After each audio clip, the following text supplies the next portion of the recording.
بہت ہی پیارے مسلمان بھائی اور بہنوں، السلام علیکم ورحمۃ اللہ وبرکاتہ۔ میں غلام مصطفیٰ اپنے یوٹیوب فیس بک چینل پیام اسلام سے آپ سے مخاطب ہوں۔ درس قرآن کے سلسلہ میں آج کا ہمارا سبق سورۃ البقرہ کی آیت نمبر 282 پر مشتمل ہے۔ اعوذ باللہ من الشیطان الرجیم، بسم اللہ الرحمن الرحیم۔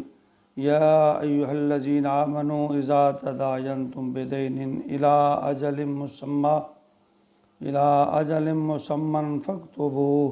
ولیکتب بینکم کاتب بالعدل ولا یأب کاتب ان یکتب کما علمہ اللہ فلیکتب ولیملل للذی علیہ الحق ولیتق اللہ ربہ ولا یبخس منہ شیئا فإن كان الذي عليه الحق سفيها أو ضعيفا أو لا يستطيع أن يمل هو فليملل وليه بالعدل واستشهدوا شهيدين من رجالكم فإن لم يكونا رجلين فرجل وامرأتان ممن ترضون من الشهداء أن تضل إحداهما فتذكر إحداهما الأخرى فلا يأب الشهداء إذا ما دعوا ولا تسأموا أن تكتبوا صغيرا أو كبيرا إلى أجله ذلكم أقسط عند الله وأقوم للشهادة وأدنى ألا ترتابوا إلا أن تكون تجارة حاضرة تدیرونہا بینکم فلیس علیکم جناح الا تکتبوہا واشہدوا اذا تبایعتم ولا یضار کاتب ولا شہید وان تفعلوا فإنہ فسوق بکم واتقوا اللہ ویعلمکم اللہ واللہ بکل شیء علیم۔ قرآن مقدس کی جب سے یہ طویل ترین آیت ہے، اس کو آیت دین یا مدائنہ بھی کہا جاتا ہے۔ اس آیت مبارکہ نے اللہ رب العزت میں بڑے ہی آسان اور واضح الفاظ میں لین دین کے بارے میں شرعی طریقہ کار جو ہے وہ بیان فرمایا ہے۔ ہم جو ہے قرآن پاک یا حدیث مبارکہ یا اللہ اور اللہ کے رسول کے فرمان کے مطابق لین دین جب نہیں کرتے تو بعد میں مسائل پیدا ہو جاتے ہیں،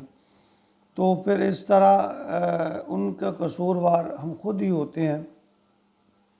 کہ بھئی ہم ایک دوسرے پہ جب قرآن فرماتا ہے کہ اس کو لکھ لیا کرو، گواہ مقرر کر دیا کرو، تو ہم آپس میں بھی تعلق ہے واسطہ اب کیا شرم محسوس کرتے ہیں یا عار محسوس کرتے ہیں۔ تو اس بارے میں ایک حدیث کا مفہوم ہے کہ نبی مکرم صلی اللہ علیہ وآلہ وسلم نے فرمایا، جو شخص قرض یا لین دین میں کوئی معاملہ کرتے ہیں اور وہ لکھواتے نہیں، تو اگر ان کا مال ضائع ہو جائے تو اس پر انہیں کوئی اجر نہیں ملے گا۔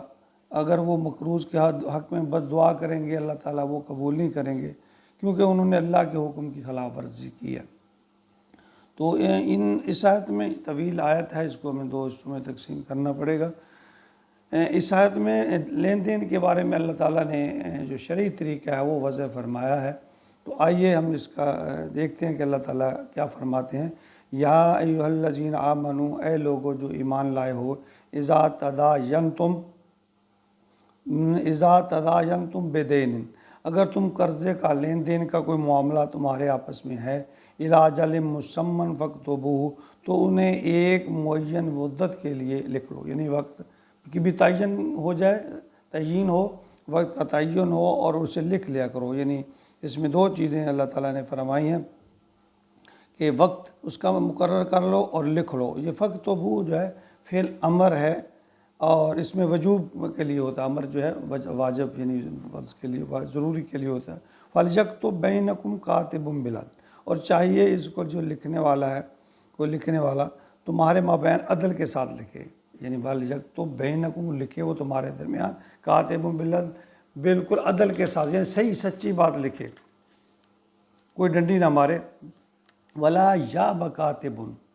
اور جو لکھنا جانتا ہو این یک توبہ کو لکھ سکے کما علمہ ہو ولا یابہ وہ انکار نہ کرے کاتب لکھنے کا این یک توبہ جو لکھنا جانتا ہو کما علمہ اللہ فلیکتب، یعنی جس طرح اللہ نے اسی کو سکھایا ہے، جو آدمی لکھنا جانتا ہے وہ تکبر نہ کرے، وہ کوئی اور محسوس آج کل ویسے ہمارے ہاں جو وسیقہ نویس عرضی نویس جسے ہم کہتے ہیں وہ بھی لین دین کے معاملہ کو اس طرح لکھتے ہیں، یا اور بھی کوئی دوسرا آدمی بھی اگر لکھنا چاہے تو اللہ فرماتے ہیں کہ جو لکھنے والا ہے وہ عدل سے لکھے اور لکھنے سے انکار نہ کرے جس طرح اللہ نے اس کو سکھایا۔ فَلْيُمْلِ لِلَّذِي عَلَيْهِ الْحَقُّ، اور وہ لکھوائے جس کے اوپر قرض ہے، یعنی وہ شخص لکھوائے جس پر حق ہے، یعنی جس نے جو لیا ہے، قرضہ لیا ہے یا لین دین ہے، وہ آدمی لکھوائے۔ ٹھیک ہے نا بات، اللہ تعالیٰ کلیئر فرما رہے ہیں کہ لکھ لو اور لکھنے والا ایمانداری سے لکھے، اور وہ آدمی لکھوائے جو جس نے لیا ہے، قرض لیا ہے یا مال لیا ہے، وہ آدمی لکھوائے، تاکہ وہ اپنی پوری ذمہ داری سے اپنے اوپر ذمہ داری ڈال کر وہ اس بات کو لکھوائے کہ میں اس چیز کا ذمہ دار ہوں۔ وَلْيَتَّقِ اللَّهَ رَبَّهُ، اور وہ اللہ سے ڈرتا رہے، یعنی اپنے رب سے، اپنے اللہ سے وہ ڈرتا رہے، یعنی خوف ہو اس کے دل میں، خوف خدا ہو۔ جب خوف خدا ہوگا تو وہ ایمانداری سے لکھائے گا۔ وَلَا يَبْخَسْ مِنْهُ شَيْئًا، اور اس میں کوئی شے کمی نہ کرے، بخل نہ کرے، کمی نہ کرے، مِنْهُ شَيْئًا، کسی چیز کی، یعنی جو اصل بات ہے، جو لین دین ہے، جو معاملہ جس طرح طے ہوا ہے، جس نے وقت کا طے ہوا ہے، وہ اس میں کوئی کمی بیشی نہ کرے۔ فَإِنْ كَانَ الَّذِي عَلَيْهِ الْحَقُّ سَفِيهًا أَوْ ضَعِيفًا،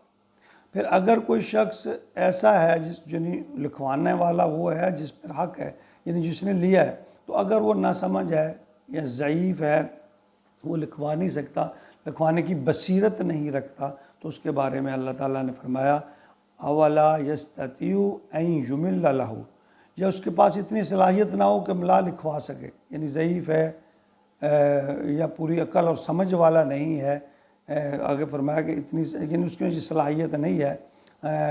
یعنی قرض لینے والے کے بارے میں یہ کہا جا رہا ہے۔ وَاسْتَشْهِدُوا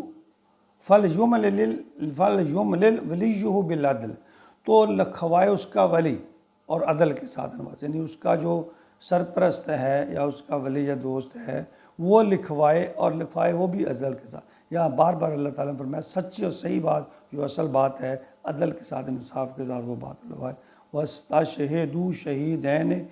مِنْ رِجَالِكُمْ وَاسْتَشْهِدُوا شَهِيدَيْنِ